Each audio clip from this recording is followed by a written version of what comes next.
This story is called I Would Drown for You. So I decided to read it. So let's go ahead and read it. Just leave it. Why don't you never leave me alone? I screamed at Nicole, my sister. Why are you so angry and violent all the time, Billy Tricks? She screamed back at me. You want to see me violent? Well, then I shall show you violent, I hissed, my eyes going from purple to black and dangerous. Nicole shrank away from me in terror. I grinned. My mind slowly twisted thoughts, and slowly I started walking towards her. She screamed and slapped me hard. That was when it happened. Something inside of me snapped, and all I wanted to do was kill. I pounced on her and threw her to the floor. She started crying, which just made me laugh harder. My mother came flying into the room. She saw my eyes and threw herself on top of me. Bellatrix, calm down. You have to control it. I know it's hard, but calm down. She's your sister. Her voice went from pleading to wailing. I glared at her annoyed. She was keeping me from the pretty little thing on the floor that was my prey. Then I saw it, the knife. It was hanging by her waist, so easy to reach. I grabbed it and turned towards my mother. It's time for you to die, darling mother, I hissed, grinning maniacally. No, Bella, no, she screamed, but she may as well have been dead. I leaped like a cat on top of her and brought the knife down towards her throat. The blood spread out of the gaping hole in her neck, her soft blonde hair going pink from blood. All I did was grin at my mother, screamed in agony. It all turned to gargling. The blood started to dribble out her mouth. She gazed at me one last time before whispering, Find my diary, please. Read it, please. My mother went still. I laughed crazily until I saw the pretty little thing on the floor. I strode towards her, the floor slippery with blood. I picked her up by her hair and grinned before starting my work. I slid the knife into her lower stomach before pulling up. Blood spattered the wall. She screamed while I slowly pulled the knife up until it reached her organs. I was getting bored now. I plugged the knife deep into her heart before slitting her pretty throat. I yanked out her intestines and tied her by her feet to the light fixture. I smiled at my artwork before doing the same to my mother. I was so proud. The front door opened and I grinned, bloodthirsty. Here we go again, I muttered happily before I slipped out of the room. They were dead, all of them, my mother, my father, my brother, my sister, and it was all because of me. I came out of my trance to find the bodies of my family hanging by their feet, attached to whatever I could use, and I still don't really care. I sat in the corner of my room, crying, my brother hanging by his feet in front of me. That was when it happened. The window creaked open and I shuddered. It was too numb, too scared to move. This is what you get for reading creepypasta at 2 a.m. My eyes went wide and someone climbed through the window. I stared at them, no longer afraid. The person looked up and nodded at my artwork. So you're a killer too, huh? The man sounded amused before coming over to me.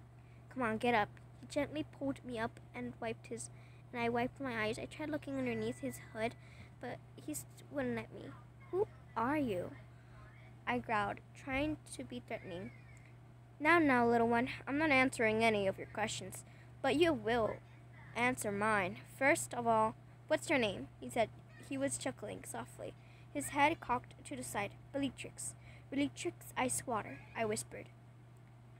He nodded, almost approving. Who have you killed so far? His head cocked to the side again. My family, no one else. I'm not a killer, I yelled before sobbing in his arms. Shush, it's okay. Same as me. Then I killed my family first. Now I kill everyone. You will enjoy it soon, don't worry. He held me, closed his arms wrapped around me, protective. What do you mean? I'm not killing anyone else. I won't be able to even if I wanted to, I said, shaking. Then I realized what I had to do. What? Of course you will. How would you not be able to? The man looked at me confused. I'm calling the police. I will be locked away where I can't hurt anyone. I pulled pulled out off his grip and ran to the door. He grabbed me by the hair and pulled me backwards. I cried out of pain and tears sparked my vision. My head was burning. I'm sorry. I didn't know how to stop you. You have great potential. Come with me, please. I will protect you, Bellatrix. I promise.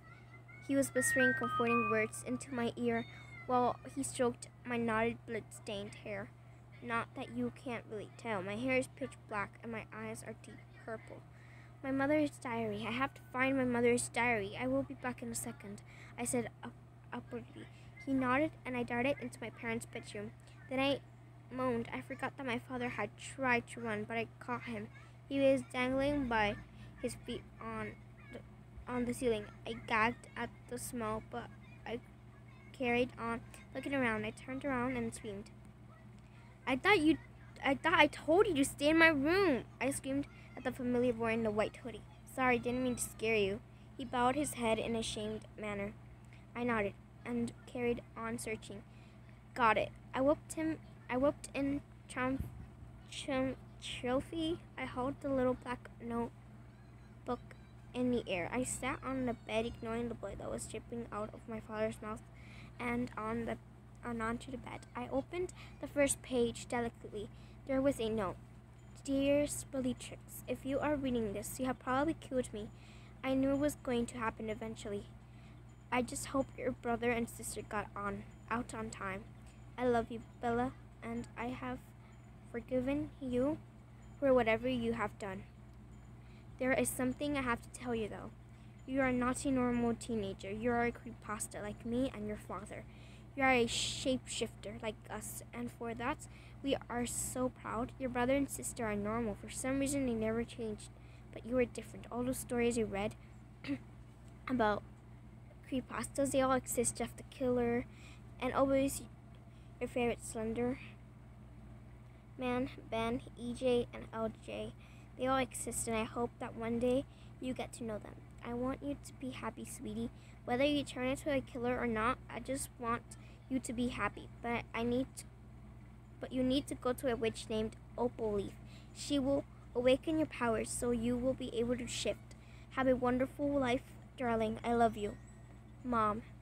So Jeff the Killer is your favorite pasta then? The boy looked at me amused. Yeah, why? I asked defensive. He held his hands up in defeat. No reason, just go to sleep. He pulled me back into my bedroom and tucked me into the bed. I'll just stay here. Just go to sleep. He hugged me close. Wait a sec. Go to sleep. Go to sleep. I sat up upright and pushed him away from me. He pulls me towards him again, confused. Get the hell away from me, I screamed at him. I call myself a fan of creepypasta. How could I have been so stupid? Jeff the Killer has been in my room all this time, and I don't even realize I am such an idiot. He looked at me, his head cocked to the side. Jeff the Killer, Jeff the Killer, get away from me, I whispered, running into the other side of the room. If I wanted to kill you, I would have done it by now. Go to sleep. He looked at me angrily. I shook my head. I'm not that dumb. Well then, we can do this the hard way. Jeff threw me back his hood and hit me hard over the head. The world went black. Guys, if you want episode 2, tell me. Bye.